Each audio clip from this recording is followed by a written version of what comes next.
All right, good evening. It's Monday, which means it's time for Enterprise at 8. Are you guys excited? Well, Kevin's not too excited, but I'm always excited. I can see Adam definitely is excited. For sure. I can't even hear Adam now, so what's going on? Adam, we lost you already. Oh, there we go. Now I can hear you. All right. Anyway, it's time for Enterprise at 8. This is Live Long, a podcast Star Trek Enterprise rewatch series. I would say it's been about 20 years, but we're missing our crucial element, which is obviously Dave today, who also controls 20 years. There you go. 20 years, guys, since this episode, 0 hour first air, but we're just getting started here at Enterprise at 8. I'm Jody Simpson. Along with me is my co-host and the man who has no plans of dying on that weapon, Adam Woodward. Hell no. I would never die on that weapon. Never, eh? Do you see how he was running? Yes, there was a very MacGyver-esque. It was worthy of Quantum Leap. It totally was. Sure. It really was. It was almost like a nod to Quantum Leap, yeah. And of course, the man who just mentioned Quantum Leap. Who could forget that man? The man whose mission is to save Earth, not your... what does that say? Federation. There you go. I couldn't see it. It was cut off. Kevin Millard. This is already going into a train wreck. See, we need Dave. Dave is the producer, and Dave is the man who gets things done. So, but anyway, how are you doing today, Kevin? I'm excellent. All right. Anyway, tonight's episode is 0 hour. This is the 75th episode. Can you believe you've gone through 75 episodes there, Kevin? That's nuts. That's at least 74 episodes more than I thought you'd hang around for. So that's 74 bravo. More than I've ever watched. There you go. Exactly. It's all new to you. It's kind of cool though. You get to watch a show for the first time, you know. Yeah, it is. Yeah. It is kind of neat, isn't it? Yeah. And have it turn around and have it be one that I like, right? Yeah. Well, it'd be kind of interesting to go like right, you know, as we head back into the fourth season to see how many like are above 7s we rated and things like that. Because you know, I think all in all, we've pretty much liked this, like all 3 seasons. Yeah, for the most part, like we average right now, pretty much all of us are averaging 7 to 7.4. So that's our average right now. If I look at the nifty spreadsheet for which producer Dave has created. But anyway, that's where we're at. This episode is about the weapon is on its way to Earth. Archer leads a small team to intercept it before it can strike. T'Pol leads Enterprise on a mission to destroy one of the spheres. And again, it's cut off again, and something to do with the Expanse. All right, anyway, there you go. I don't know why all my stuff is cut off today, guys, but it is, and there's nothing I can do. Did this episode feel long to you guys, or? It did, but it not was still long good. In a bad way. Not like exactly. It was. It felt like it was a longer runtime, I guess is a good way to say it. I don't think it actually was, though. Did anybody notice it? I don't think it was. Yeah. Anyway, what are your thoughts here, guys? This is the last episode of the 3rd season. Obviously, let's not talk about the ending until right at the end, because there's obviously something very interesting that happens at the end, which I think Kevin probably would be the most surprised about that. Mm-hmm. I was. Yes. Did you remember that, Adam? No, I didn't. And I totally remembered it. And the minute I saw him, I'm just like, that was like the only thing I didn't like about this episode was that. Like, really? Okay. That entrance. But anyway, we can talk about that later. The entrance was a little odd, yeah. But, what can you do? It was, I mean, I liked that. Anyway, this was a very good episode to me. I thought it was a great way to end season 3. You know, we've dealt with the problem. Does that mean the Xindi arc is done? Kevin, what do you think? Well, who knows? I'm surprised I've never seen Xindi in other series now. Like, I hope they bring them back. I really actually enjoyed the Xindi. Me too. I think the Xindi was a very nice, cool way away from the typical humanoid alien that we always get in Star Trek, where it's, you know, their ears are different or their facial features are different or, you know, they're a different color. But past that, that's it. Right? Like it's always pretty much the same, with the exception of like the Tholians and, you know, a couple others. Yeah, but even the insectoids and the reptilians are insectoids particularly. I don't think we've ever seen anything like that. But the aquatics is very, very cool. And very neat. Yeah, very neat. And even more so that you put them into space on a big ship. You know, it's cool. Like it's different, and we haven't seen anything like that since. Well, there's like a scene later on where they're looking at Earth and they're like, all the water on this planet, boy, the aquatics would really like this planet, just little tiny nods and stuff, which is nice. So, but yeah, no, I like the episode. I was ecstatic when I got to the end of the episode and went, oh yeah, I totally remember this now. And then I got to the end and I'm like, oh yeah, and I actually did skip ahead and jump to the next one. I only watched about half of the next episode, but I was itching for it, so I had to have it. I didn't like this episode as much as the previous. Like Countdown. There's nothing wrong with this episode. I think it suffers from being the last one of this arc, and I'm more about the build-up, the like space battles, and we're gonna save the day. That shit is always like, yeah, I know that's gonna happen, so yeah. It bores me a little bit. All right. Well, fair enough. What can you do? All right. But it's a good episode. It is. Oh, I think it is too. Is it top notch Star Trek? I don't think it's top notch, but I think it's very good. Yes, it's for good. what it is. Yeah. Now I do apologize for the screenshots, guys. I had to kind of do this quickly, so I automated them. So they generally might not be the nicest screen captures in the world. So that's okay. So you know, I actually watched the one before this and this one together, so I'm not sure where they start and begin. So I need some help. Yeah, no, that I get where you're at on that, and it is kind of hard to figure it out. But yeah, this is literally the start of this episode. Is this being here? I think I might have liked this episode more doing it that way, right? Instead of this being the only thing I watched this week. And also, like, it's been a couple of weeks too, right? Yeah, we've been on hiatus for a couple of weeks, and I don't know, after this episode, I don't know when we're coming back for season 4. It's probably going to be a couple of weeks, I'm guessing. Yeah. Because there's some other things going on in personal lives for everybody. So we'll deal with all that stuff and then get to it. But anyway, let's get into this episode. I can never remember this guy's name. Anybody remember? Give me a second. Just keep going and I'll tell you who it is. Anyway, he's talking about, how they're going to get there and all this. And he's like, can we catch up? And they're trying to devise a plan on what they're going to do, because they have to do kind of a 2-prong attack. One group is going to have to go deal with the main sphere. And then the other group is going to deal with the weapon, right?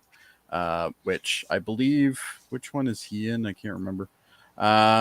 I watched this a couple days ago, guys, and I didn't get a chance to rewatch it again today. So please feel free to jump in. This is normally Dave's area here.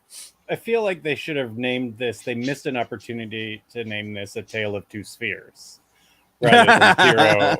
That would be good, actually. Yeah. 0 hour is, 0 hour obviously is supposed to be the urgency, but it's what can you do? But either way, it's overall it's a good episode. This is where Archer's basically like, we got to get this stuff done. Typical Archer talk. Nothing too new there. Oh, okay, that actually is in the screenshot. I'm like, where did that come from? But anyway, I don't remember much about this actual scene, so if anybody wants to chime in, please feel free. So that fella never has a name. He's a Counselor 1. Really? Yeah. Huh. Oh. But his real name is Tucker Smallwood. Tucker Smallwood, yeah. Okay. But he plays a good stand-in from Degra. Because Degra's gone now, as we know. Yeah, you're talking about this chap, right? Yeah. He had a lot of action in this episode. He was really in it. Yeah, he was in it for quite a while. But basically, they're talking about what they're going to do here. They've got Hoshi back at this point. They've got her, but they're trying to figure out what they're going to do. And of course, Reed's doing the typical "I'm angry" thing, because that's what Reed does. Well, unless you can explain it otherwise, but that really is what Reed does. But okay, and then we get into a conversation among the what do they call these guys again? The sphere builders. The sphere builders, yeah. And they're basically like, the good timelines are starting to disappear. Things are getting modified. We really got to start reacting here, which foreshadows later on what they're going to end up doing a bit. But the sphere builders, we've said it a million times. I don't know who their tailor is, but I'm pretty sure the Borg go to the same one. But it's overall, I still like the makeup of these guys. I think they do a good job with them, even though they are very bland. But they do have that kind of the shapeshifter look to them. What were the other guys called? The changelings. Changelings, but also the other guys that we got to originally see at the beginning of the series. They called them something. It's been so long. It has been so long. They could slide underneath Suliban. Suliban, that's it. Suliban. There we go.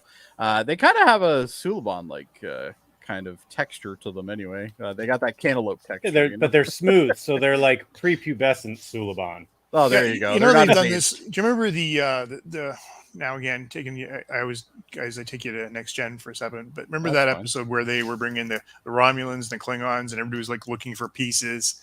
Yes. And then what are they called? Oh yeah, you're talking. Oh yeah, I know that episode. Yeah, and that's where like they all get together, and then that the projection appears. Yes, and again that look. Very much. Over and over again. I completely agree with you on that. Yeah.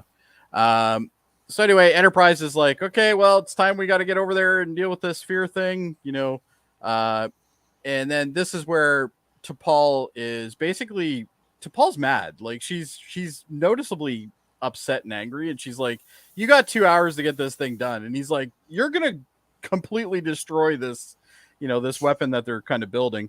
You're gonna totally destroy this entire ship if you fire this weapon. And she's just like, I don't care. We gotta get this done. Like at this point, it's not just Earth that's a problem now. These guys are gonna take over the entire galaxy. They're gonna take over Vulcan. They're gonna take over everybody. So it's not just an Earth problem. She's like, anymore. It was cool when it was just going to be Earth, but now we know that the rest of us are in danger too. We thought it was just going to be Earth and comets. That's all. There was that one scene where they're talking a little later on, and she says, well, if Archer fails, it's not just Earth we're talking about now; it's Vulcan. So now it's very personal. Yeah. Yeah. Now I don't know about you guys, but I was pretty excited to see Jeffrey Combs in the credits there when I saw that. I missed it, so it was totally a surprise when. Oh, did you? Okay. Yeah. The other thing that was interesting here is that you saw that really definite, like, I don't care how bad the ship gets hurt, because he says it's going to blow every subsystem. Yeah, like they're going to be dead in the water. Blah, dead blah, in the blah, water, right? Yeah. And she's just like, I don't care. We got to get this done. To figure it out. You got 2 hours. Let's make it happen, right? And she's acting very captain like. She's very aggressive, which is also something you don't see a lot from T'Pol, but when you do see it, it comes out quite good. That was pretty. Where is Archer at this point? So Archer is with the council. He's already on the other ship. Okay. Yeah, he's on Degra's ship. Yeah, he's on Degra's ship at this point. Or Counselor number 1, as they. Or Counselor number 1, yes. Yeah, Counselor number 1. There's this little scene with Mayweather, and she's like, you're going to have to go in, manual, basically. And he's like, you're really tying my hands here, blah, blah, blah. And they're trying to figure out what corridors they can use and stuff like that. So then T'Pol ends up going and seeing Phlox, and Phlox is like, we have all this stuff going on, blah, blah, blah. And she's just basically giving him the biz. I can't remember the whole conversation here, but it wasn't anything that was that incredible in my opinion. Is he feeding the animals at this point yet, or this was this is earlier, yeah. So, but they're looking at something, but I can't remember what it was. This is a terrible review show as far as I'm concerned. I think at this point, Jody, what they're talking about here is the impact it's going to have on their bodies. Like, how long do they have to? Right. Oh, that's right, because they got to go into the anomaly, and the anomaly kind of like cracks their faces and stuff like that. And so he's basically saying, like I can synthesize something. It's going to give you 2 hour, 12 minutes or whatever it is, and that's not going to be enough time. We need more, And he's going, well, I can give you a couple more minutes, but that's about it. And the ever so Phlox delivery, I love it.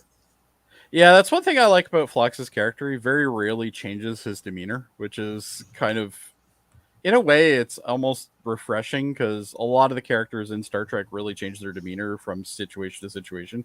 He really doesn't. Like, he kind of keeps his cool most of the time. But when he gets angry, he's angry.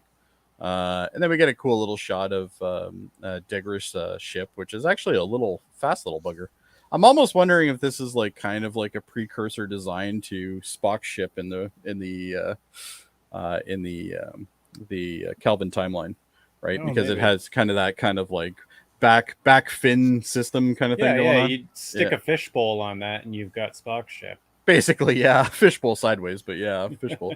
Anyway, and so basically, Archer is now trying to talk to Hoshi. Hoshi's gone through like tons of trauma here. And like he's just like, I really, I sympathize, but we need you and you got to do it. But, so at this point, just to remind everybody what happened here. So she was tortured, to basically come up with the codes of the the aquatics, for Dahlem, so he could deploy the weapon. Yep. And so she's been through a hell of a lot.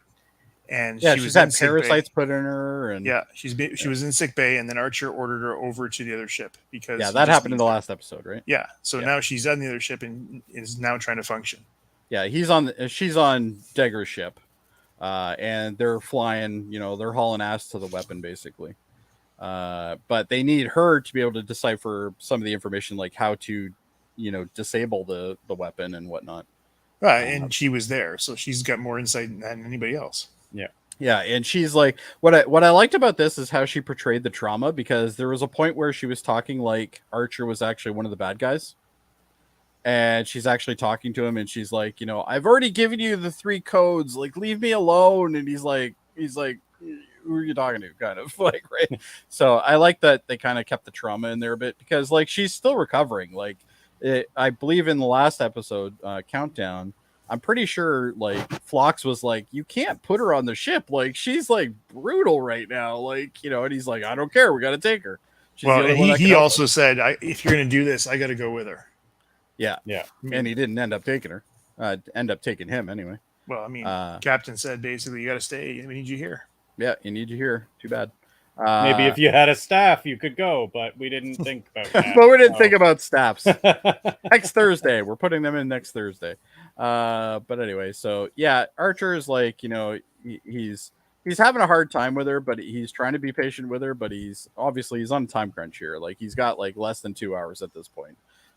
So he's trying to get, what he can to obviously make the mission successful.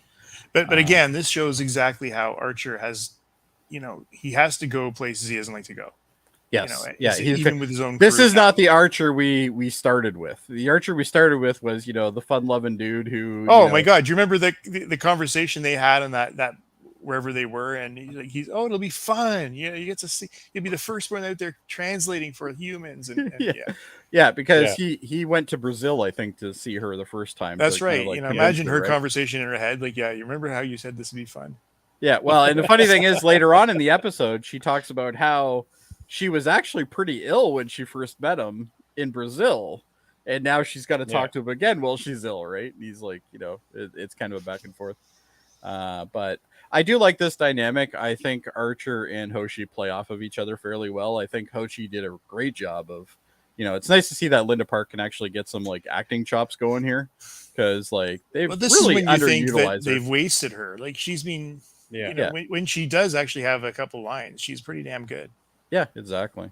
So, but basically the urgency on his face, and like this is a man who is torn. Like he doesn't want to do this, but he has to do it because he's got no other choice. Like he's got to get it done, right?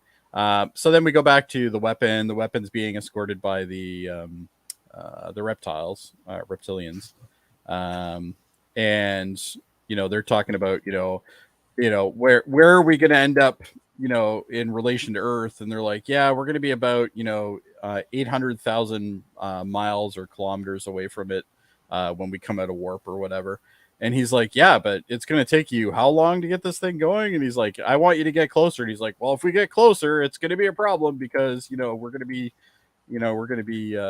primed for the picking at that point, which you assume probably Starfleet has some sort of weaponized stuff going on in its main solar system to be able to protect itself if it needs to. Nope, never does. Never does. Never does, but you'd think they would. Not even in They should have listened to Trump. They should have listened to Trump with the Space Force. It would have been fine. The only thing that is ever defending Earth is a half-broken Enterprise. It's true. That is it. Usually with Alan Ruck on it. Yeah, exactly. Tuesday. It's getting installed next Tuesday. At this point, I don't remember this exact thing, but I think he was talking mostly about like what systems were going to go down and stuff like that. And then we go back to Degra's ship. I can't remember what this conversation was. This conversation is about the assault. Oh, this is where they're going to go in, and they can't go in as close as they wanted to because it's heavy shielded, stuff like that. So they're talking about like kind of, going up, and then there's going to be two assault teams. There's going to be an assault team that jumps in first, and then there's going to be another team with the rest of them, and they're going to kind of, make their way towards where the core of the weapon is, basically. And of course, Malcolm wants to go. Of course. And the captain says, "No, I gotta go." I don't know why you wouldn't just send Malcolm. Like at this point, send Malcolm on every Death Wish mission possible. That's what it just easiest way to get rid of him. Is the captain doesn't believe anybody can do a job except him. No. He doesn't believe Malcolm can do it. Yes. There's a difference there. If Trip was like, "Oh, I'm gonna go down there, Captain, and I'm gonna do it," he'd be like, "Yeah, okay, I guess." But like Malcolm, no. Malcolm, you got yourself pinned to the ship hull with a fucking mine one time. Like, come on. He sent to Paul and Trip to go and deal with the sphere. That was a pretty big deal. But Malcolm, nope. No, you will not be doing things on your own.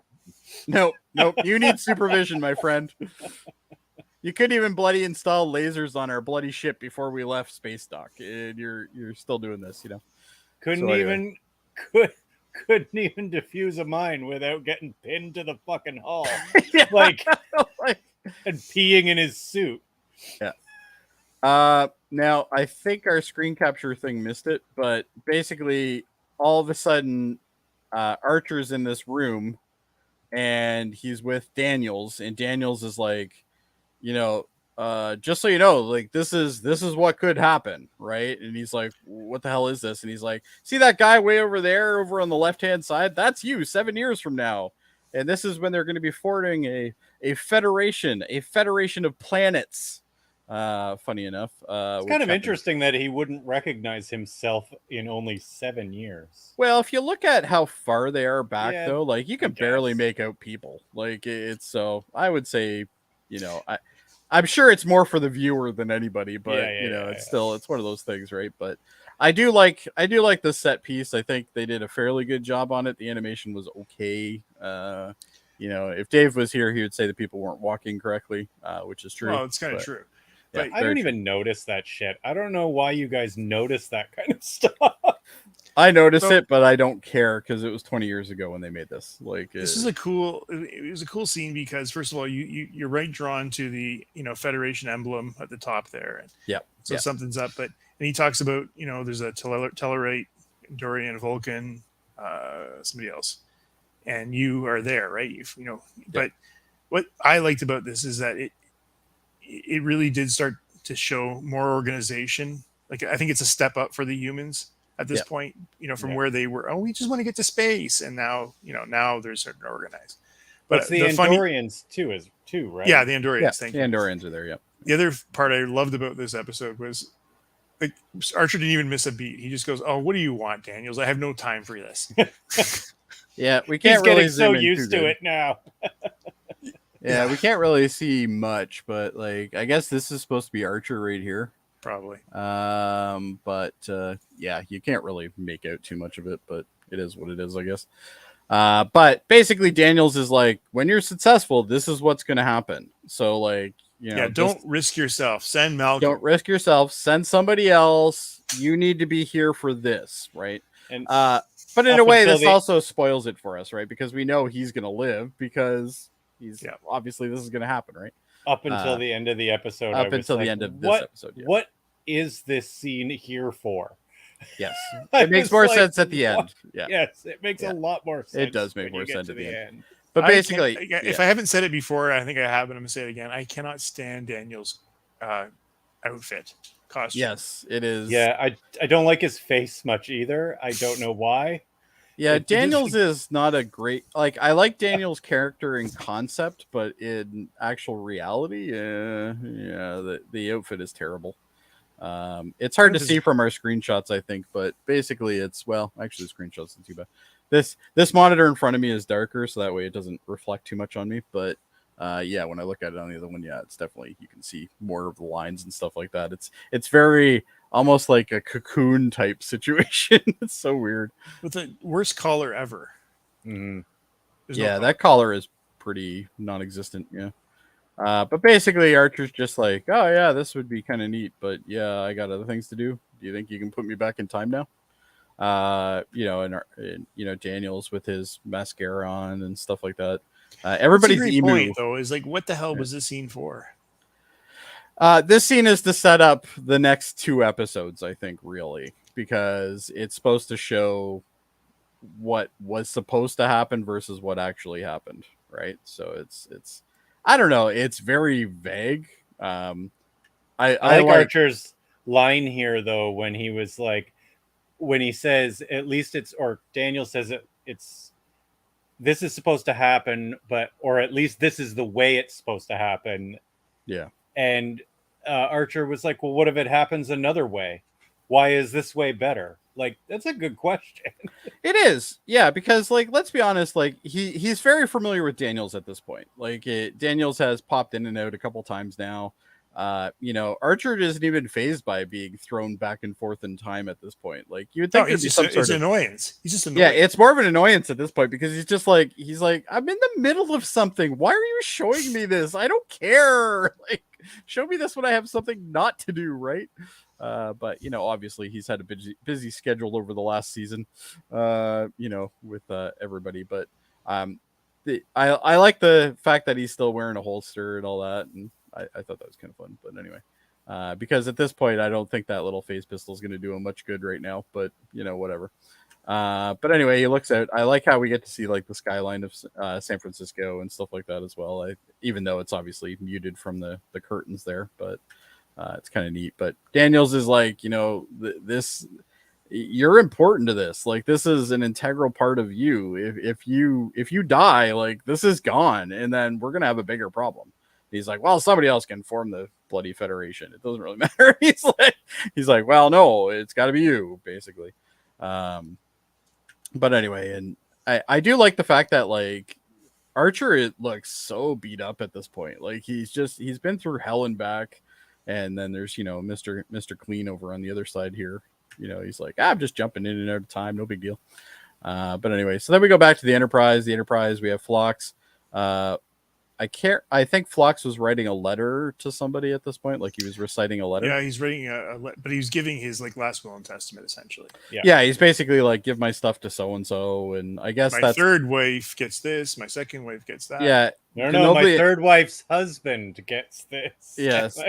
And Denoblians, I guess, give away everything that they owned to their neighbors and friends and stuff like that. Like, that's part of the ritual. They have to give it all away.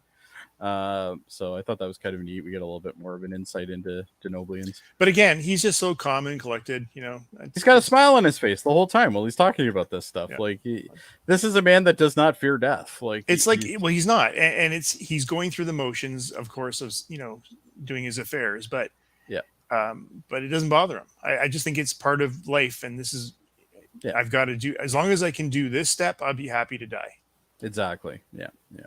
So T'Pol ends up showing up in sick bay. I can't remember. Oh, this is where he gives them the stuff that they need to be able to go through the expanse thingy. He gives them the drug, I guess it is. And she's like, yeah, that's great, blah, blah, blah. And then she's kind of, she actually opens up to him a little bit here from what I remember. She's just like, there's a lot going on kind of thing. And, Phlox in his true Phlox style has got the big smirk on his face. And he's like, it's things are going to work out. Yeah, one way or the other, they have a fairly long conversation here about death and how she finds it distracting to think about death when it's imminent. Or when they're going into a dangerous situation. And he was like, it's okay. Like, that's fine. He's like, it'll be fine. I get to give all my stuff away. It'll be fun. Yeah. Stuff like that. And she's just like, yeah, okay, whatever. And then she gets a call over the speakerphone or whatever it is, the radio or whatever. I can't remember what this was about. I think it was like they were approaching the anomaly or something like that at this point, and she's like, okay. Yeah. So there you go. So there's the anomaly that they have to get into, and this is where the main sphere resides, I guess, is inside this anomaly. And then meanwhile, we have Mary, this dude, Mayweather. Yeah, there we go. Sorry, I was having trouble remembering his name because I never see him most of the time. But anyway, where's Mayweather? I think we have a thing for that, but anyway. He has to basically fly fairly blind because I guess they have to, they're on impulse only. He's got very low amount of like maneuverability and stuff because of this thing. Now, they keep showing this girl. I don't know why, but they did it like 4 times in this episode. Does anybody know why? Like, is she important? No idea. Okay, they keep showing her, and they show her reactions and stuff too, but we didn't get it on the screen cap. But they show her reactions, like people saying stuff on the thing. I don't know why. I'm wondering if it's like, maybe it'll come out in fun facts like who this is. Maybe it's like, somebody who's like related to the director or something. I don't know. But anyway. So we're back over to the old Dagger ship here. The Dagger ship's hauling major ass, and at this point we see Hoshi, and she's got like 4 or 5 pads in front of her, and she's trying to figure out all this stuff. And Archer basically comes to her and says, there's a way to there's an order to turn off this thing, but the safeguards will kick in if we do it in the wrong order. And she's like, oh yeah, I found that. I just have to decrypt it.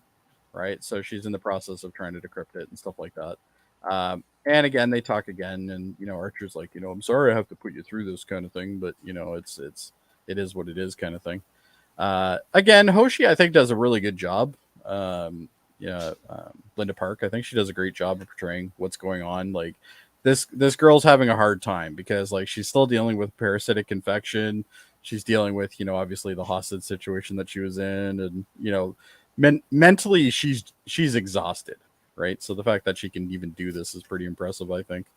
But she is starting to heal a little bit better now, which is good. Because those first scenes that they showed with like her things, you could clearly see like where the makeup started and stopped. It wasn't very good, but they've done a better job later on in the episode. So I guess maybe it was a rush job or something. But basically, he's like, we need the routine to figure this out. And then we go back to what is it, Counselor 1? You said Counselor 1, and that guy's got a name. I can't remember his name, but anyway, they're talking about the assault, I guess, at this point. I don't remember this part, quite honestly, guys. So if anybody has anything, chime in. There's never really a lot going on. They're on their mission. Yeah, they're on their way, right? Now we get to see these nice little beauty shots of Enterprise going into the anomaly. Again, the screen capture only picked up one part. I did like the fact that they kind of ripple into it. It kind of like, the ship flies. Cool effect. The ship flies into it, and then all of a sudden it kind of like kind of thing. It was kind of neat that it did that. Again, special effects I think are pretty good. Now, for 20 years ago. There was one thing I noticed right around here. Okay. T'Pol asks for a course correction and tells Mayweather at some point to go however many degrees north. Exactly which way is north in space? That's a good point. Yeah, usually you do an X, Y, and Z bearing, right? I don't know why. I don't normally notice stuff like that, but I didn't notice that. Yeah, that jumped out at me. I was like, wait a minute. North is like an Earth thing or like a planet. Well, it's at least a planet thing. Yeah, exactly. I do like that once they get into this anomaly, though, the cameras all have these like weird, like orangey red filters on them. I thought that was kind of neat that and it starts like kind of warp a bit the screen, which was really done from a visual angle. I like that. And then we go back to it's consistent. They've done this over and over again, so it's been good. Yeah, no, they're very consistent with that. And then here we go, the big man with all the metal on him, the most metal reptile you'll ever see. But anyway, he's like, how are we doing, kind of thing, and he's like, oh, we're approaching our area now, blah blah blah blah blah blah, and then oh, Degra's ship is behind us, is basically he gets told, and he's like, oh, they can't catch us, blah blah blah blah blah, we're way ahead of them. I don't know when it is. I do like when they're on Degra's ship and they're like, it's the insectoid ship has dropped out. I wonder what happened to them, and that cracks me up. I wonder what happened to the insectoid ship. Only the reptilians are with them now. And then so they drop out of warp and they can see the thing. And then this is the line that I was mentioning earlier, where he's like, "Oh, the aquatics would really love this planet with all the water on it," stuff like that. And he's like, "Oh yeah, blah blah blah." And then we're back over into the anomaly again, where they're looking for the sphere still. Did you guys hear the reference to where he was talking about, like, we've it probably was in the last episode and I can't remember, but he's saying, us and our avian friends would be, still flying, so he, yes, yeah, clearly the avians were probably just as angry as the reptilians. They were more hostile, but I think it's also a play on the fact that evolution, generally birds and reptiles are linked, so I think I guess maybe on their world it's probably the same thing, which is kind of neat, so I like that. I'm not totally sure what that's even a screenshot of. It looks like, well, they were just saying, our ship is faster than theirs, we'll catch up. Yes, that's right. This is a lot of wasted time as they're trying to get there is a lot of wasted talking. Yeah, I agree. Oh, and then they're like, oh yeah, this is, I can't remember what they called this thing, but it was like something 3, Cosmo 3 or something like that. Of course, undefended, totally unarmed, obviously. Yeah, but there's another NX ship like somewhere out there. Like, why isn't it fighting? So the NX ship is built at this point, so which is the sister ship, and that's somewhere else, though. I think it went in a different direction because they were exploring that way instead, right? Because the destruction of Earth, unimportant, like it all, right? They're just waiting for Captain Picard to show up at the morgue, that's all. But it's a little early. Well, like we all know, like in even here in Star Trek, every time they have a threat, like whether it's the Dominion or the Borg or whatever, like all of a sudden you have these huge weapon advances. Like, ships are bigger, there's bigger weapons, but not in this time frame, man. They haven't done anything. No, not at all. No, like even the Vulcans. You think the Vulcans would be there to defend them, but no, they're not even helping. Nope, nothing going on. They took their only ship, their only means of defense, and sent it away. Yeah. Sounds about right. Malcolm must run that too.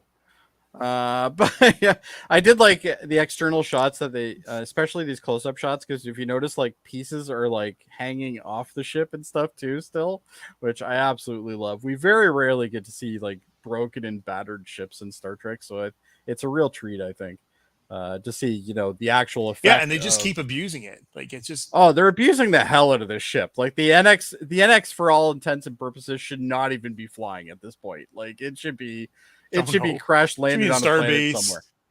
Yeah, like it should be like there's no fly in this damn thing. So anyway, they're approaching the sphere, and at this point it's really starting to take physical effect on people. Like their skin's starting to crack and stuff like that. And like she just looks terrible at this point, right? It's like eyes are getting really red. Yeah, and then we bounce back to the reptilians again. They're looking at Earth, and they're like, I think we'll just shoot this thing for fun. And that's basically what they did. They blew this whole. It was a research station or something with like 40 people on it, and they just blew it to hell. It was like Cosmo 3 or something it was called. But they explained earlier that it was like it's an orbital basically lab, right? Like that's what it is. Cool design though, I think. Pretty neat. Should have designed it with some weapons and shields. Yeah, maybe a blaster or something on there would be a good idea, but what can you do? Maybe keep in mind, maybe a ship to defend it. I don't know. Stardock hasn't been built yet, so once we get that Starbase, Starbase 1, thing, they got some sort of weaponry on that thing, I'm sure. But anyway, so At this point, they're just catching up. They catch up and just in time to see that thing get blown up. And Archer's just like, oh, I just lost another 40 fucking people. Great.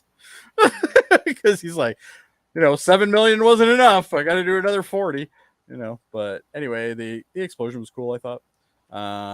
So Archer's even more mad. And if you notice, he's kind of teary-eyed in that scene. You do. It's affecting him. Like, wouldn't there be some kind of again from Starfleet headquarters to this ship? Well, he tries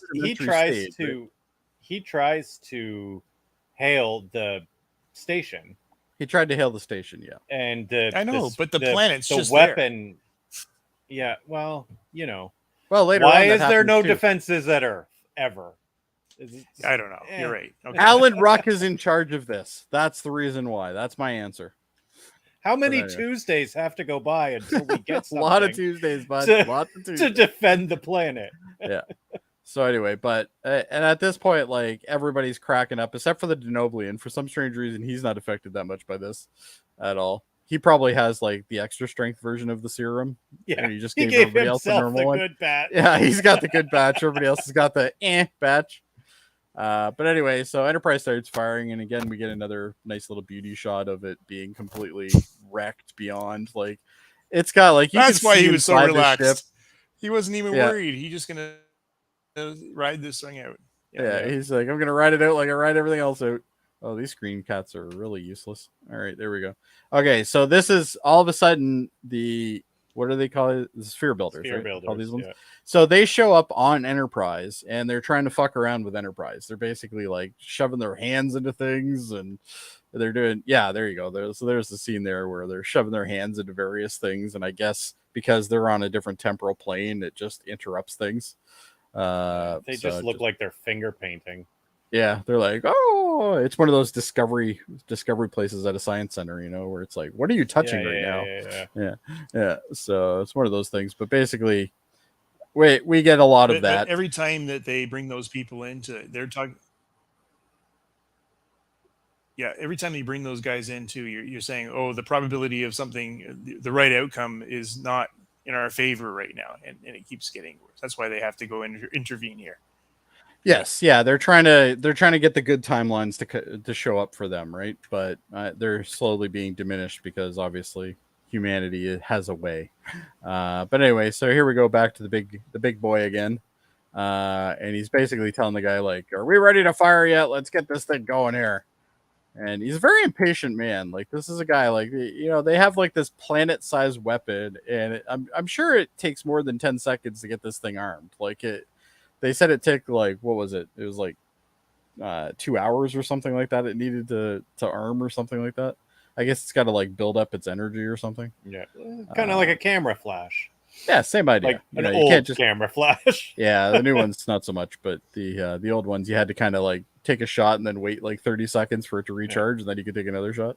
Yeah, all you kiddies don't know that one, but anyway, we're old enough to remember that. They had this thing called film too, but anyway. So at this point, here's Malcolm with his he's got a phase rifle. He's like, yeah, I'm going down there. Yeah, let's kill some stuff and get pinned to the hulls and things. It'll be fun. And Archer's just like, ugh. So anyway, but they're all gonna end up going anyway. So I think Malcolm goes with the first team and then Archer goes with the second team or something like that. Yeah. And they're all like, well, good luck, gentlemen. Basically, and then we're back to the Enterprise. The Enterprise trying to basically blow a hole in a strategic area of the sphere to blow it up, essentially. But this is the main sphere. If they blow this thing up, then they basically knock down all the other spheres, which obviously changes the way the Expanse works. And of course, the Enterprise is the Enterprise. It's already beaten. It might as well be beaten some more because that's just the way life works. And then, we see a close up of the thing that they're using to like kind of power and weapon it up again. And of course, Phlox is still looking pretty good. So clearly he's got different versions of the drugs for sure. And then who shows up? But the man himself, Shran. I love this character. Every time I see Jeffrey Combs, I just want to go, I love him. But basically he's like, I can't remember. Who does he attacks somebody first? I can't remember which one it was first, though. He attacks something else first, and then he goes after the reptilians, right? I can't remember. Again, I should have watched this again today, but I didn't. So, what can you do? Anybody want to chime in on that? We also forgot to talk about those. Yeah, but before we get there, we didn't talk about the the insectoids and the fact that the reptilians just got mad at them because they're questioning this now too. Yes, yeah, actually, yeah, but that's in the episode before this one. Oh yes, you're right. They destroy the insectoid ship last episode. Yeah, they destroyed it near the end of last week's episode. Okay. Well, not last week. This is the problem, Kevin. I watched two at once. I have no idea. We watched the wrong ones. That's the problem. I've done it before too, where I've watched ahead because it was so good, and then I couldn't keep it straight. Well, and that's why I'm trying to be very closed with what I say near the end of this episode because I went ahead, so I don't want to give away too much. But basically, they're like the Andorians show up, and the Andorians are just like, yeah, we could totally fire on that thing, and they're like, okay, well, let's fire on it then because that's what we do. We cause shit. But I love Shran. I think he's probably one of the more interesting characters. I also like, if you notice that Shran's his antennas are very interesting in this episode. I love it. They kind of go in and out. He's a grower, not a shower, gentlemen. Just so you know, we figured it out. But anyway, and Shred's just like, yeah, well, we can totally take this ship. And he just he goes in full tilt because the mining consortium will not run from anyone, guys. They don't run from anybody. I like he says here, tell Archer we're not even anymore. Yeah, we're not even anymore. Yeah, now he owes me. Yeah. But that's Shran, right? Like I love his character. Yeah. I think it's one of the more interesting he's Archer's bestie now. Like they are. He really is. Yeah, he really is. So basically, the Andorians start basically trying to defend Degra's ship by, warding off these guys and shooting at them and stuff. I don't know what's going on here. I can't remember this, but it looks like someone's getting shot. Anybody remember? Someone's getting shot. Someone's getting shot. Okay, well, this is the problem when you set it to 5 seconds for each clip slide. Sometimes you miss stuff. But anyway, so we're back on Enterprise. Enterprise is currently still trying to dig a hole through this thing. It's having a hard time. Oh, this is the big battle on the weapon. Yeah. This is before the weapon. Yeah. This is Enterprise. This is they're still trying to blow up the sphere. And the sphere builders are all over the ship right now. Yeah, well. Okay, so now we're on the weapon because he's trying to get the right order to disable it essentially.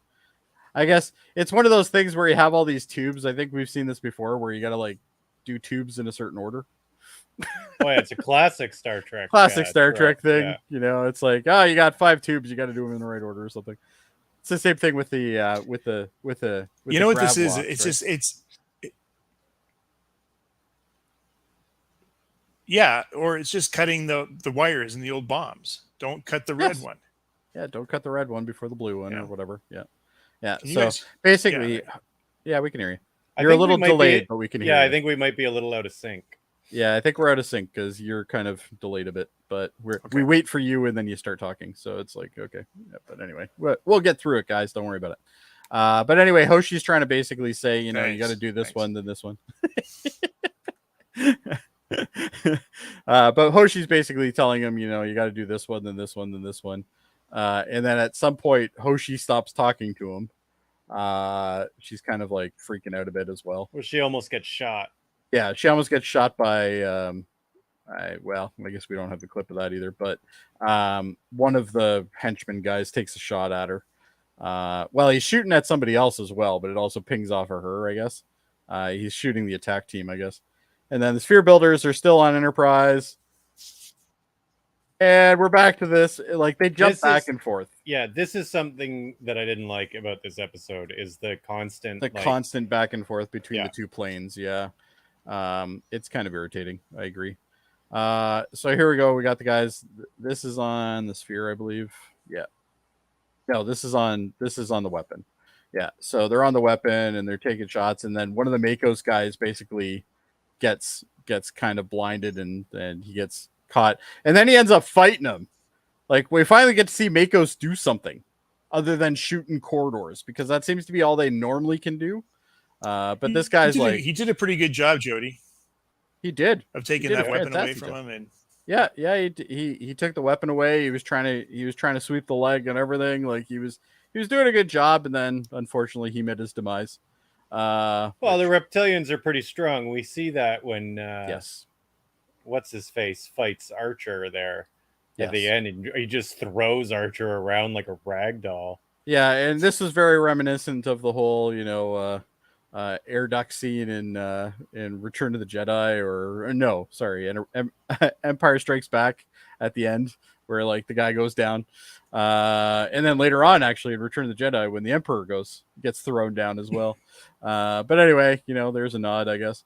But Archer's like, I only got a couple left here. I need to know what's going on. and the entire time Hoshi's being shot at. Like, it's like, Hoshi just can't catch a break. Like, she has to go on this damn mission. She doesn't want to go on it. She's got to go on it. She's sick. She's had parasites in her, and now she's getting shot at. Like, that woman needs a medal when she gets back. And then we have, of course, Malcolm being goofy and being Malcolm like he normally is. He's got a pretty badass little rifle on him, though.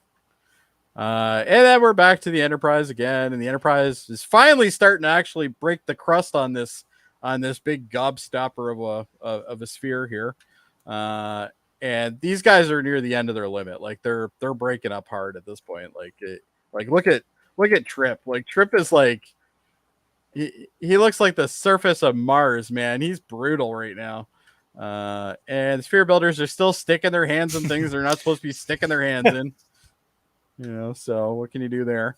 But finally, we're breaking it. We're getting in there. We're cracking that shell, and we're going to eventually get to the Kinder Surprise in the middle there. So we're doing pretty good. And then we get this cool shot of basically the sphere just kind of almost imploding and exploding at the same time. It's a really weird kind of effect that they did. And then, oh yeah, this is pretty cool. I'm glad it got that. That looks so neat. I don't think I've ever seen anything like that in Star Trek up until this point, but pretty cool. I like it. Mm-hmm. And as they blow this thing up, all of a sudden the sphere builders are starting to basically get sucked back into their little expanse of their own, I guess, their home expanse, so to speak. And T'Pol's just like, we did it, and I'm gonna need a lot of skin cream. Wow, she was looking pretty rough herself there. And of course, Phlox is like, I had nothing wrong. I had SPF 8000. It was fine. I gave you guys the 30. But anyway, so Archer's still in this like crawl space, and he's like, yeah, I really need to get this done. And Hoshi's like, okay, well, now that we've eliminated all the problems, I guess I can get back to doing this. And he finally basically, actually, no, there's still one more attack, I think. Yeah, because what's his name shows up and him and Archer fight, right? If I'm not mistaken. We'll eventually get to it. Dahlem has no ship now at this point, I don't think, right? Because Shram. No, he beamed over. He beamed over, and Shrim has blown up the ship, right? He's basically blown it up. I don't think he's blown it up yet, but it does happen. Yeah, it does happen. Okay, so basically, he's very motivated at this point. Yeah. Hopefully, I got some screenshots of that because it looked pretty cool too. So basically, Archer, I think at this point has stopped the weapon, if I'm not mistaken. No, he's got to blow up that thing in the thing, and then go and turn that tube around. It's like a whole escape room thing. Yeah, there's like a big old process going on. And as he's going through it here, oh, look who shows up. We do get a good shot of that phase pistol. I still love those phase pistols, by the way. But anyway, these two fight, and I don't know how this guy can fight with that armor thing on. Like, you would think he's like a slinky at this point. Like, he'll probably just like crawl away at one point when he gets bounced off of something. But anyway, the two of them fight. Kicks the shit out of Archer. Oh yeah, Archer I get the ass. Like, these guys are very, very strong. I mean, they're huge. Yeah, they're huge and strong. Yeah, and Archer's basically doing the whole "I'm dangling off of the pipe" thing. The good old cliche that we get. And then eventually they start fighting at each other. I'm not totally sure what this screenshot's about. And they're still fighting, and they're still fighting, and some more fighting. Look at this dude, man. This dude is huge. Then here's Shred, and Shred's like, it's probably time to blow that up now. Oh, this is where it goes. So he basically comes around and he's like, target. There's no shielding on one of their thrusters or something like that. He's like, yeah, just shoot that. So they shoot it and blows up. But I think the screenshot thing missed it. But anyway, at this point they're like, yeah. So how are we getting out of here? Okay, yeah, we're getting out of here this way. All right. And Archer is still fighting with these guys, and the whole damn weapon's starting to blow up at this point, right? Like the whole thing's just on its way out. And I really hope the screenshot software got that MacGyver thing at the end, because that was pretty sweet. But anyway, they're still fighting. And then eventually, that was great. We don't see it. Okay, but anyway, we can see it in this thing. He puts this like little mine thing on his back as he's fighting him, and then he goes behind the pipe, and then he just basically fires it off, and he just blows up. He like gets completely destroyed, and there's blood everywhere. You know what I liked about this scene is Archer was just cool, and he just stepped behind the pipe. Yeah, he stepped behind the pipe, hit the button, and then he comes back out from the pipe and goes, "Yep, he's gone now." Yep, he is liquid. Yeah, and here's Archer on his little running. Oh, there we go. We got that. Yeah. So we got the whole explosion in the background thing, because we have to have that, right? Like that's best part of the episode was this. Just this alone is worth it. Worth the cost of admission for sure. By the way, Sam says, "Hey guys," I think I missed that earlier.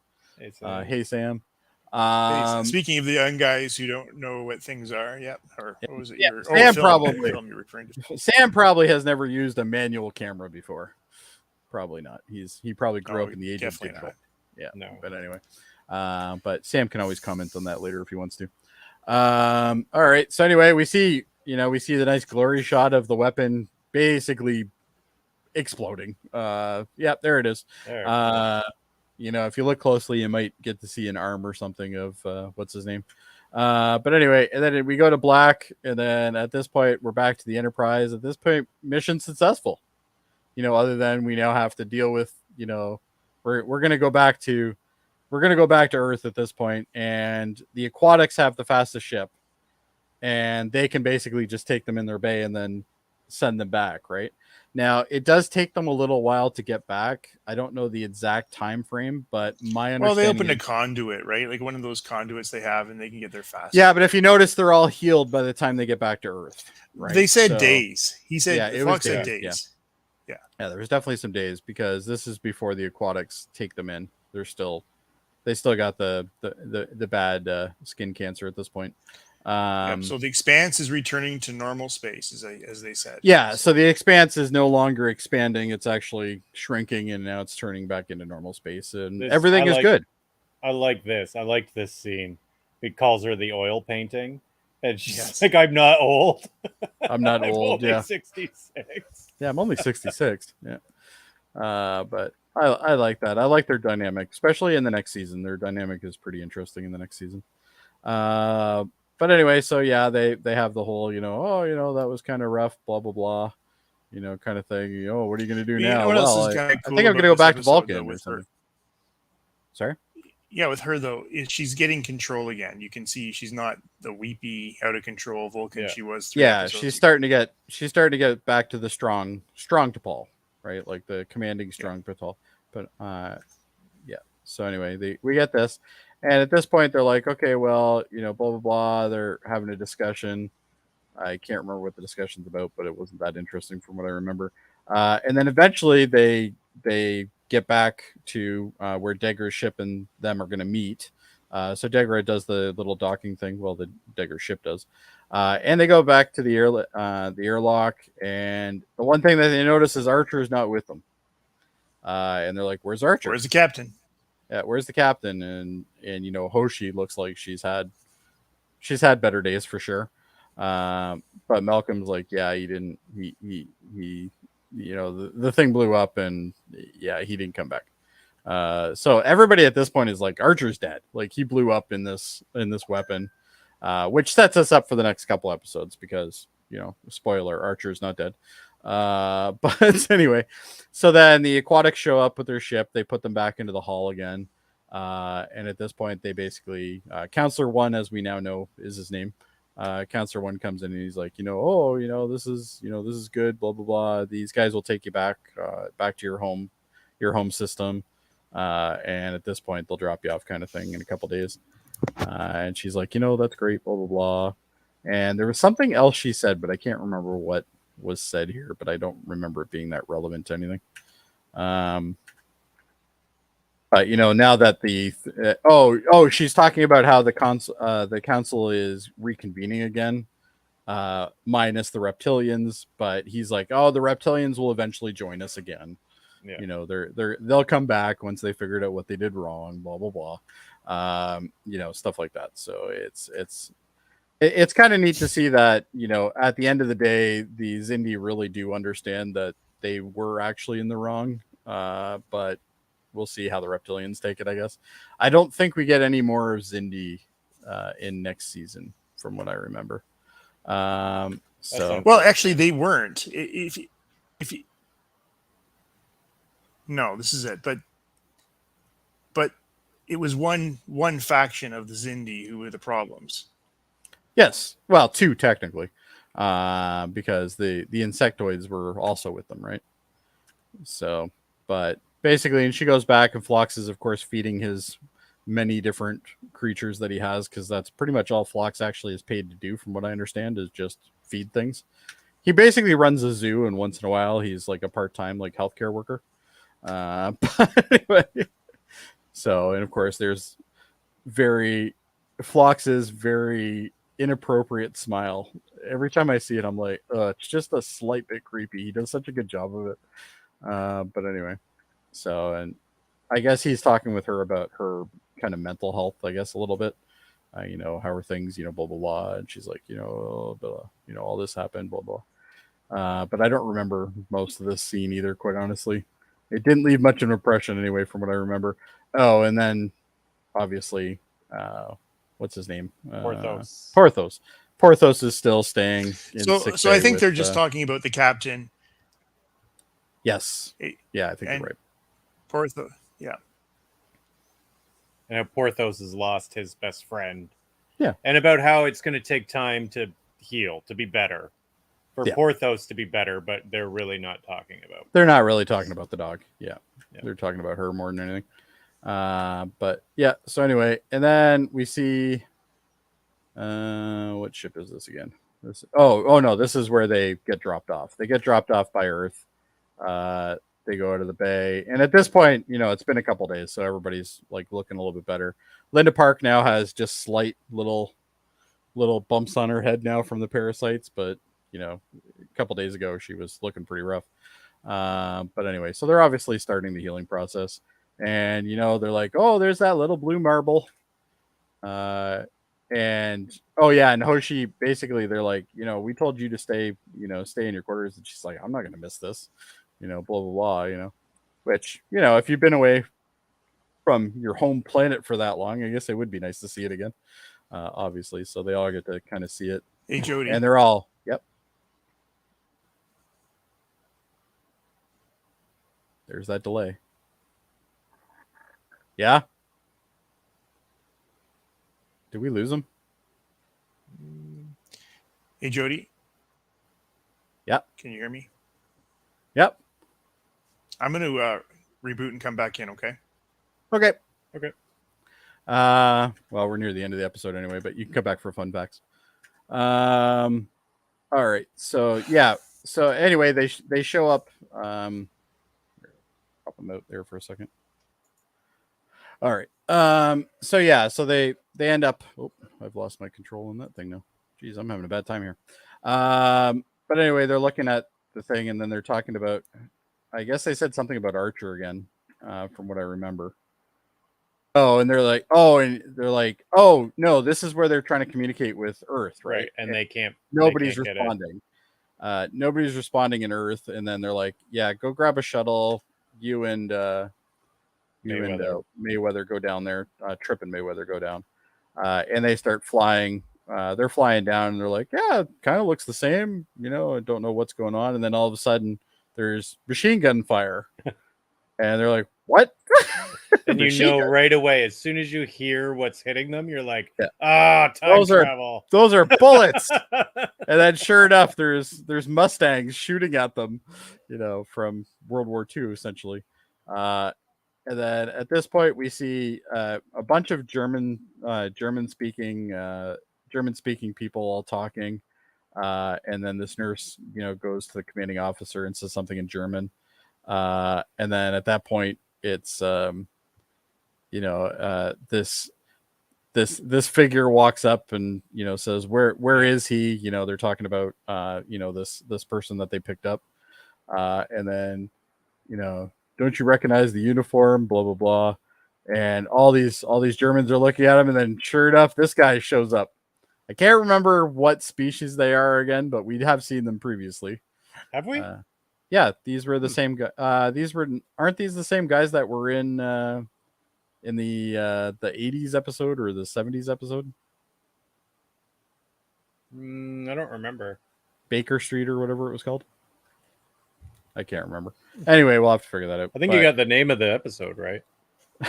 I might not have the alien right, but I got the name of the episode. But yeah, so anyway, that's pretty much it. That's it for that. We don't have fun facts right now because the Mr. Man is a thing. But overall, how did you feel about that ending there, Kevin? Well, the ending is intriguing. The ending of the episode, but the episode itself, it's fine, I guess. Like, to me, it's a Star Trek episode for sure. Like the way that they did it, it's definitely Star Trek-ish. Is it the highest grade of Star Trek? No.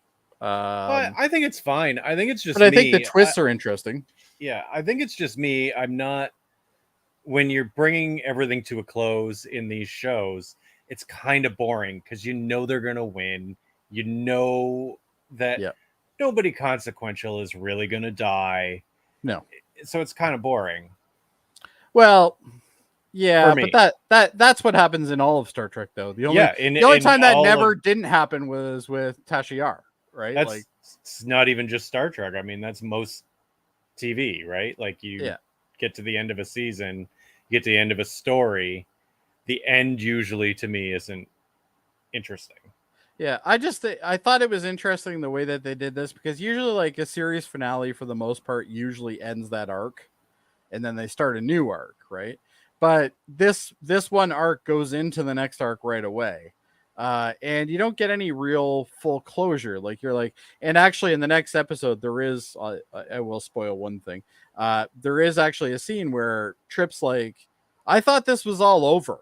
And now I have to deal with this. Like it basically that's what he says. He does it obviously much nicer, but that's what he says. And it's so true though, because it's actually Sam just mentioned, Jadzia as well died. So so there you go. There's two major characters.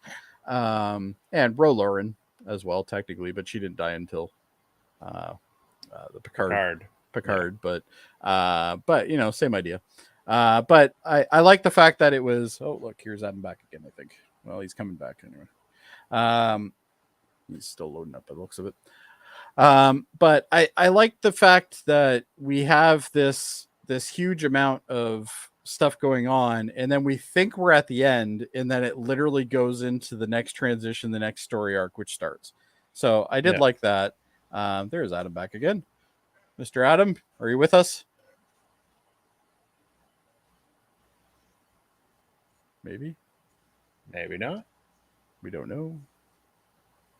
He's nodding his head, but he's not saying anything. Me? Yep. Can you hear me? We can hear you. Yes. Yep. You're still delayed a bit, but we can live with it. All right, good. Do you have the ability to do fun facts? Sorry, where'd you guys get? We're done. We're done the episode. Just give me a second here. I'm just getting everything's very slow in my world tonight. I don't know why. Oh, well, these things happen, right? All right. So here, let's go through. While this is going on here, and I'm loading up like old dial-up systems. Speaking of the old days, but Kevin, what did you think of the end? It was intriguing. it's intriguing where they're going from here, but it's like I was saying to Jody, the final episode of things I just tend not to like. Like I don't know.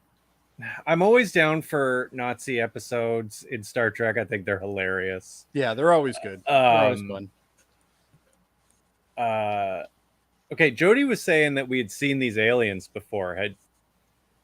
Do you know were these species? Not the same ones that were on that Baker Street episode? Like that happens in like the late 70s or early 80s or something? Or was it 90s? I don't know. I think we have two. I don't know where though.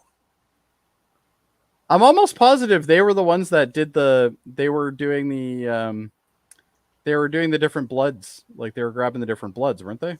No, that was the reptilians. Oh, that was the reptilians. Yes, okay. I have no idea where I've seen these then. Maybe I've only just seen them in these episodes that are coming up. I don't know. I don't remember. So Sam asked you, Kevin, so do you hate Best of Both Worlds Part 1? I don't hate this episode. Where's hating coming from? Yeah, I don't know either. Yeah, Best of Both Worlds is okay, but it's the end. I actually find it kind of weak. I don't like. Okay, There's a lot of filler in those two episodes, I think. Yes, lots of repeating the same thing in those two episodes. Right, and it takes him forever to fit. Like the paradox is it's bigger in the past. Shit, that was so simple. No, you're talking the wrong one. Yeah, I am. We're talking the Borg one. Nope. Right, the Borg one is Best of Both Worlds. Adam's moved over to a different camera here. Hold on. There we go. Here's Adam. Can you hear us, Adam? You guys hear me? Yep. Can you hear us? No, I can't hear you. I actually did watch Best of Both Worlds recently and found them both to be pretty weak. Oh, really? Yeah, okay. They're not my favorite. I don't like a lot of like actiony shit. Like there's Shelby was my biggest problem with that. Right. Like I like when Riker is going to kill him and that stuff is cool, but yeah. Well, and that's how they end the first one, right? They end the first one with basically Riker saying fire, right? It's fire, and then it goes to credits, right? So, but I remember watching that episode when it first came out, and I remember thinking, wow, and now I got to wait 3.5 months to find out what happens. Yay. But Sam says Adam is being attacked by Romulans. I feel like it. Okay.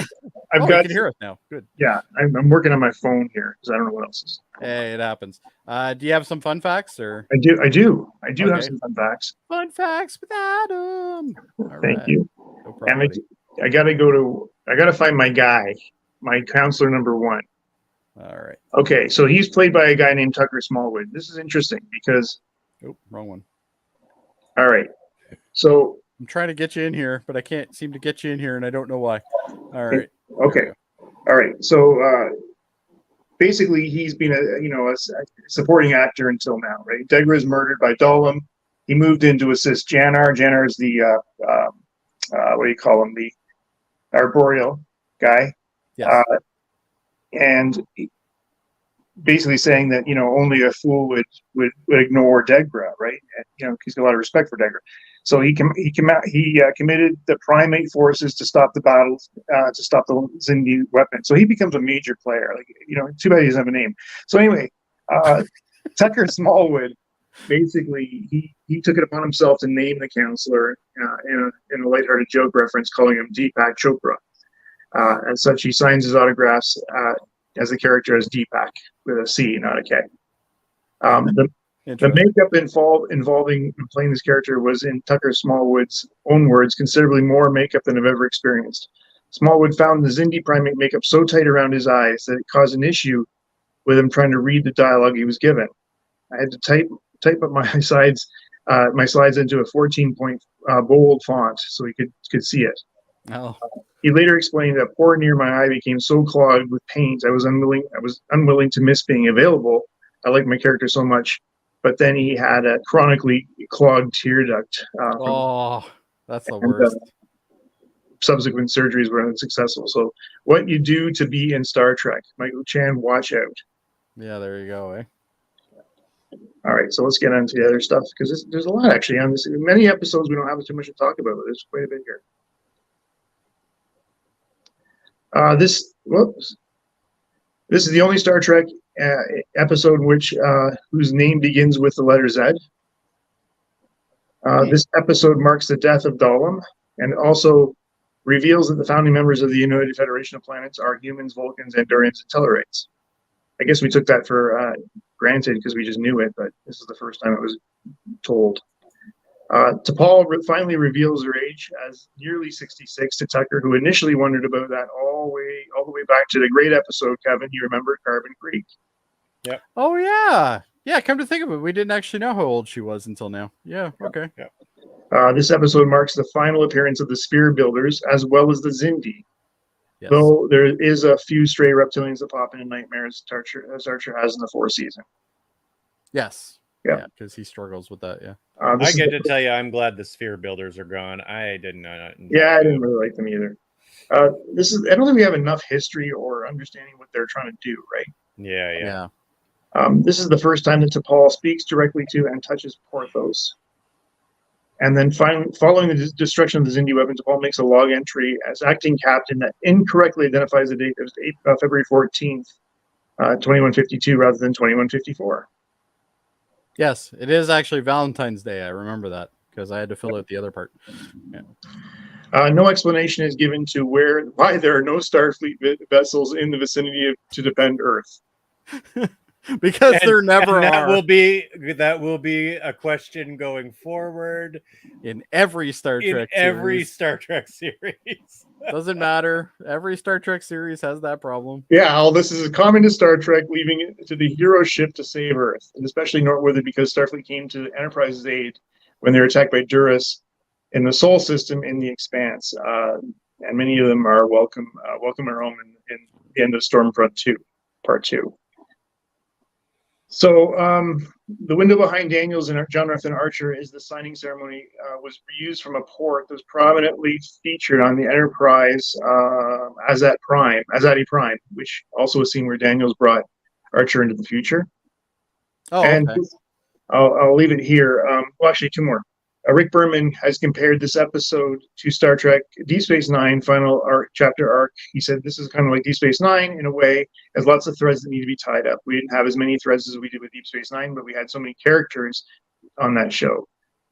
What You Live Behind, it was also that series finale. But here is, we've ended these in the arc. And then this is a good one, and I'll leave it with two more, please, Jody. Just two more here.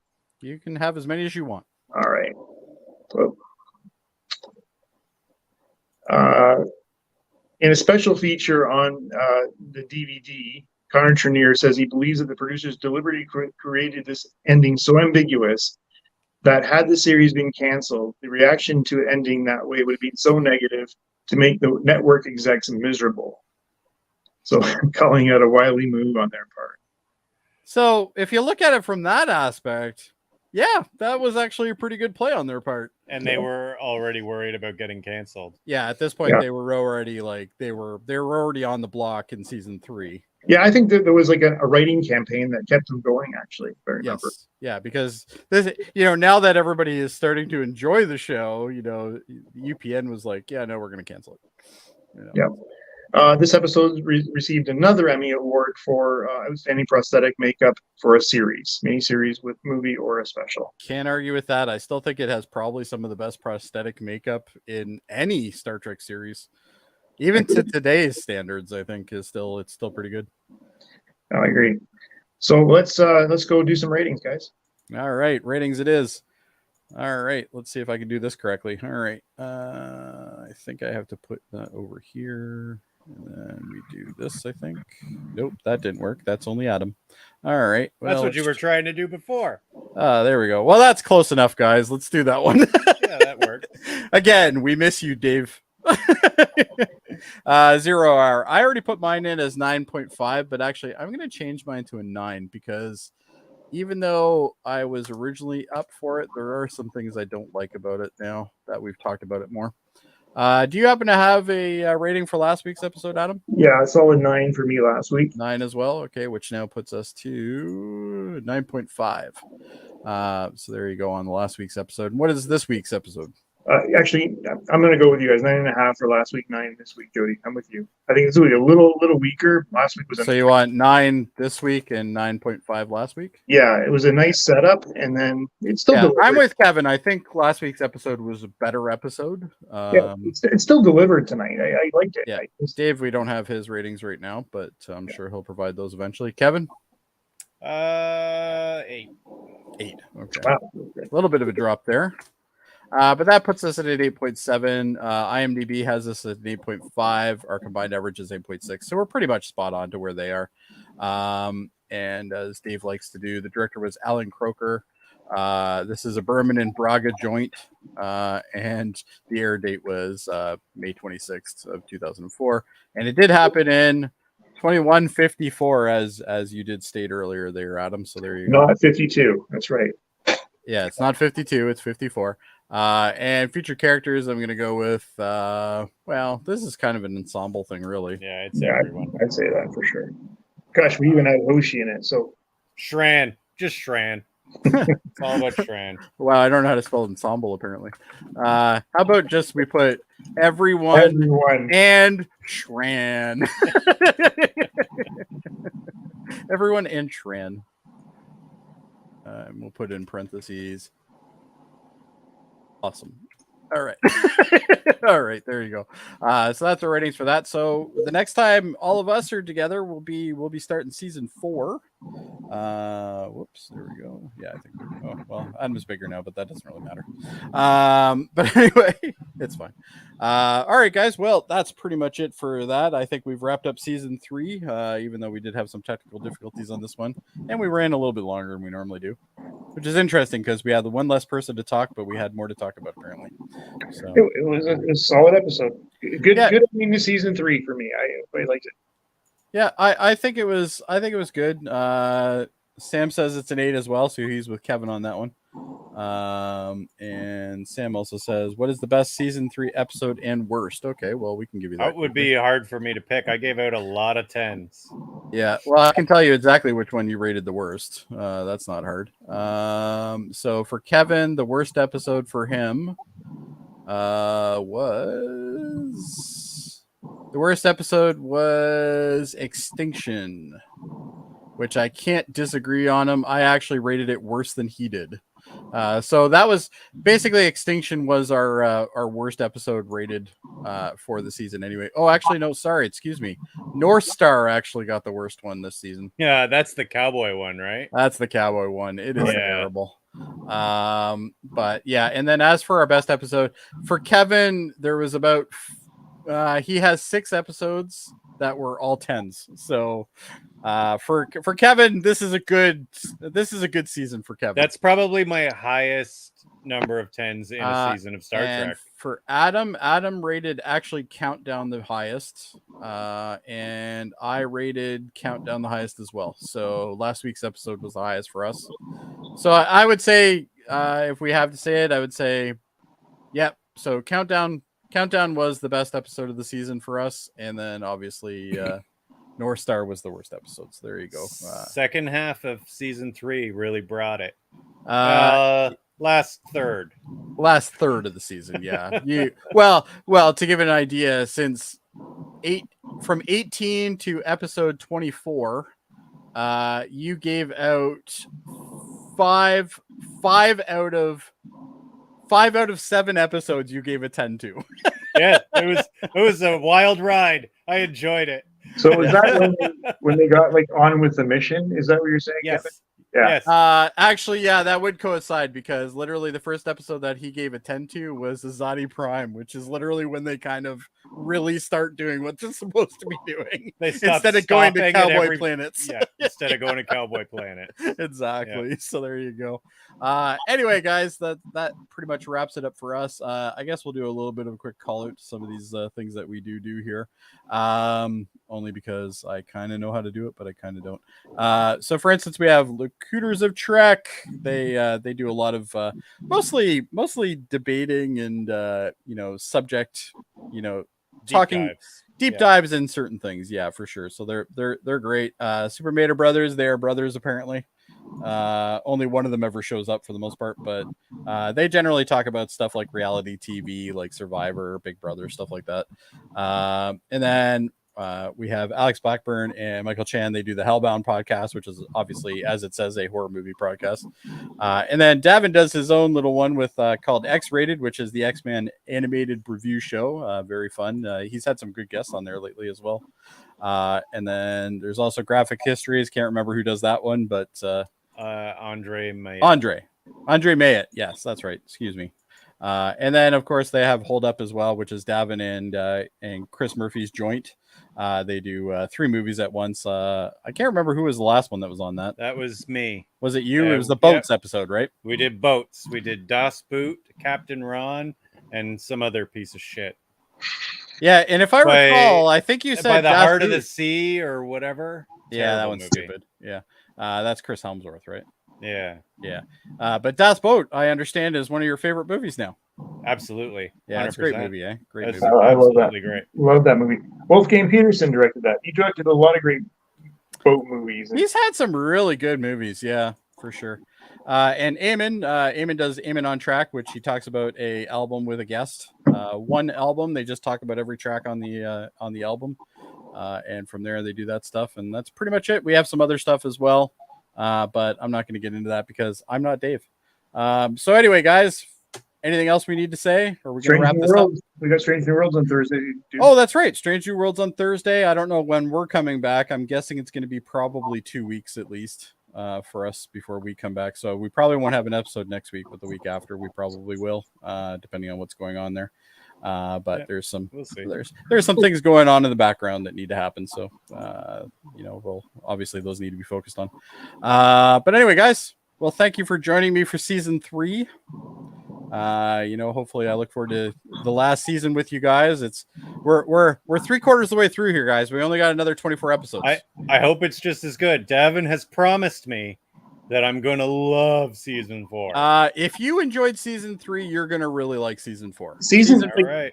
It shouldn't have been canceled, Kevin. They were really season 3 just and starting season to hit 4 their are stride. solid. Yeah. They are solid. Now there is the occasional stinker. But there's always there is in every single show. Yeah. But you get to see RoboCop show up. He's always fun. Nice.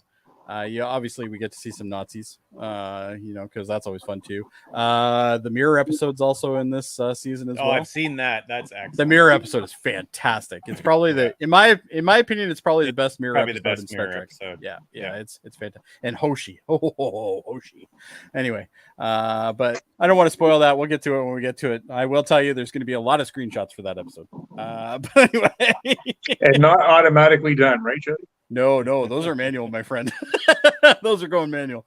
Anyway, from all of us to all of you guys, thanks for joining us on this deep dive. We'll be back when we're back, I guess. Check your listings, make sure you subscribe. I would play us out, guys, but I don't think we have anything to play out. However, we do have some stock video stuff here, so give me 1 second, because I remember playing with one earlier today, and I'm going to play it if we can find it here. I think you guys know which one it probably is, but here it is. All right. Have a good one, guys. Take care. See ya. Doesn't anyone see that this is wrong? Doesn't anyone see that this is wrong?